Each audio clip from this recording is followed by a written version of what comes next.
let me introduce you to someone. Meet Humza Yousaf. He's 37 years old, and earlier this week, he took oath as Scotland's first minister, replacing Nicola Sturgeon.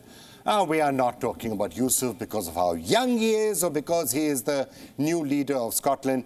To be honest, we're also talking about Humza Yousaf today because he's a man of Pakistani origin, the son of first-generation immigrants from Pakistan. He was born in Glasgow and now he is leading Scotland. So just look at that map of the British Islands, will you? You have Leo Varadkar, of course, in Ireland there, and you've got Humza in Scotland, and of course you've got Rishi Sunak in Britain. He is, of course, the Prime Minister of the UK in general.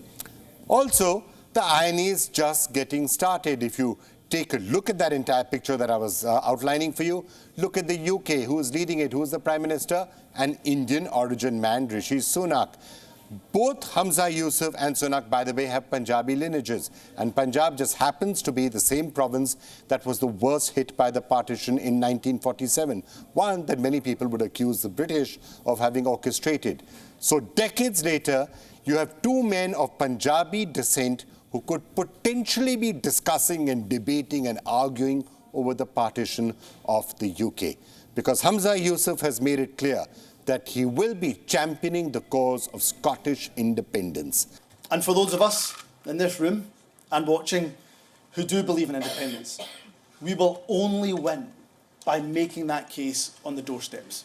And my solemn promise and commitment to you is that I will kickstart our grassroots, our civic-led movement, and ensure our drive for independence is in fifth gear.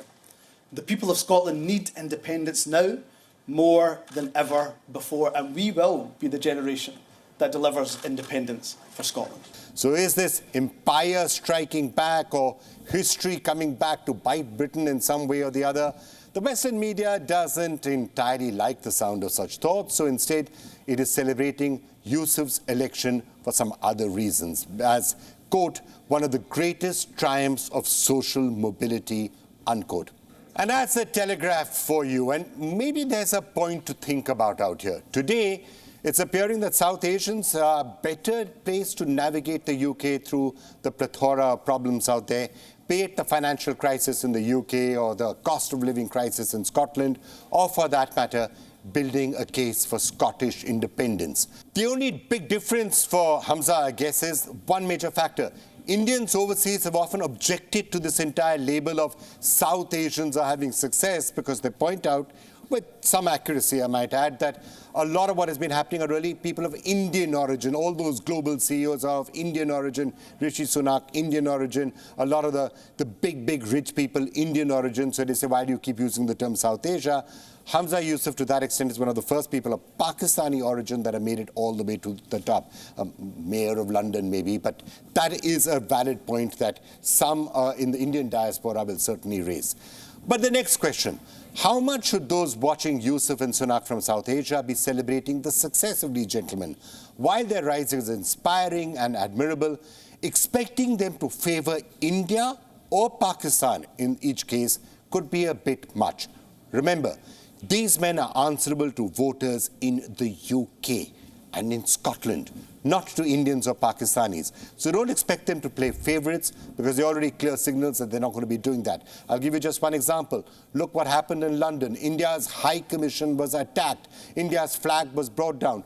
The UK did not provide enough security at the Indian High Commission at that point, and a lot had to be done to get them to do it. And all of this was under the leadership of Rishi Sunak. You get my point. So while you admire the unfolding irony, do not forget to draw a line and to remember these men have been elected to do a particular job for their constituencies and their countries. It doesn't have all that much to do with South Asia. And now let's discuss this and a lot more with Shruti Kapila, who's a professor of history and politics at the University of Cambridge and also co-director of the Global Humanities Initiative. Well, Shruti Kapila, thank you so much for joining us. It's been an interesting period, right? I'm sure you've been sitting and reading all those memes that have been created all week long. Somebody of Indian origin and somebody of Pakistani origin may potentially be sitting and arguing about the partition of the UK. Well, of course, I mean, it's actually an Amar Akbar Anthony moment is my favorite meme, because you have a Hindu and you have a Muslim, and also in Ireland you have a Christian from Goa. And really the fate of the union is really in South Asia's great secular tradition. And you could say the empire has truly struck back. And I think it's fascinating to see, I mean, not to make too political a point, it's fascinating to see the multicultural arrival at the top table in British politics. And you also have Sadiq Khan, the Labour mayor of London.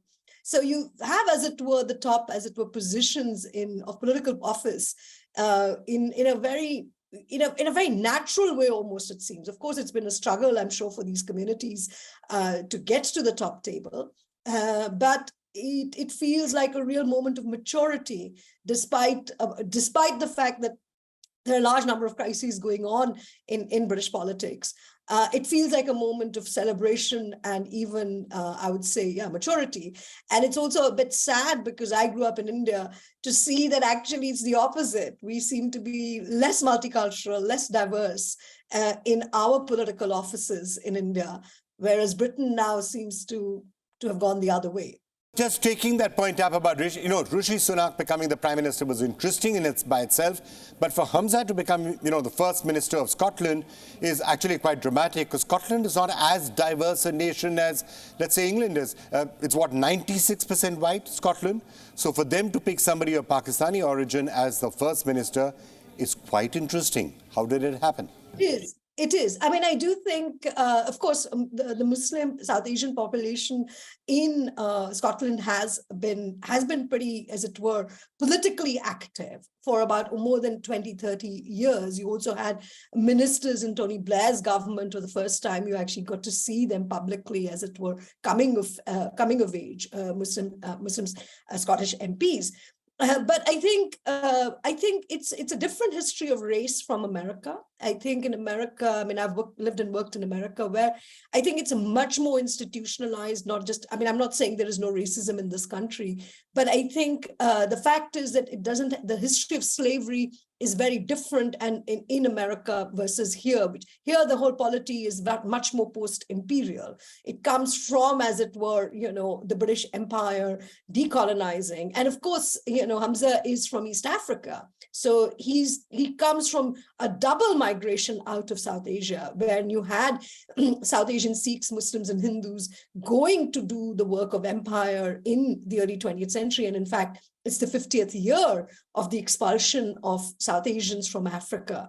And so it's a kind of timely moment to also see that. Even Sunak's family has some of that genealogy. So it's to do with how post-empire Britain has shaped up. I mean, of course, you had the terrible times of Enoch Powell and the Rivers of Blood speech that he had made in the 70s, which was a high watermark of segregation, even you could say, and separation in British politics.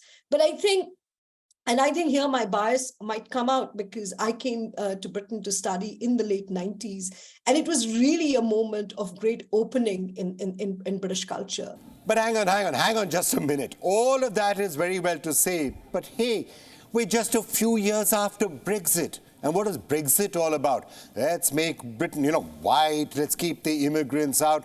That certainly seemed to be the logic of Brexit, wasn't it? And now, here you have a situation where all these years after Brexit, suddenly all the people who are leading the UK or leading Ireland or leading Scotland are people of colour, people of South Asian origin. So isn't it that there's a certain irony in that as well? Well, Brexit has been about Europe, and it's still not resolved. And I think whether it is Sunak or Humza, they will be working that through. I mean, in fact, the question of the union is a serious one at this point, given that the SNP Humza's party has been demanding another referendum for the separation of Scotland from from, as it were, the Union. But I think just to say that actually Brexit has been more about European issues rather than South Asian or more global ones. After all, the drive against immigration and even asylum, sometimes some of the most brutal policies of late are being prosecuted by a second-generation Indian, i.e. Suella Braverman, the current Home Secretary. So I think it doesn't mean that just because you are non-white, you're necessarily going to be progressive. But Humza's election is a big achievement, especially as you say, it is a minority in every respect. It's a minority who has come to power. And I think that's what I yearn for India. When is it that India will have a real minority popular leader in its midst ruling it? And not simply, I mean, Dr. Manmohan Singh was there, but winning popular office, winning popular office.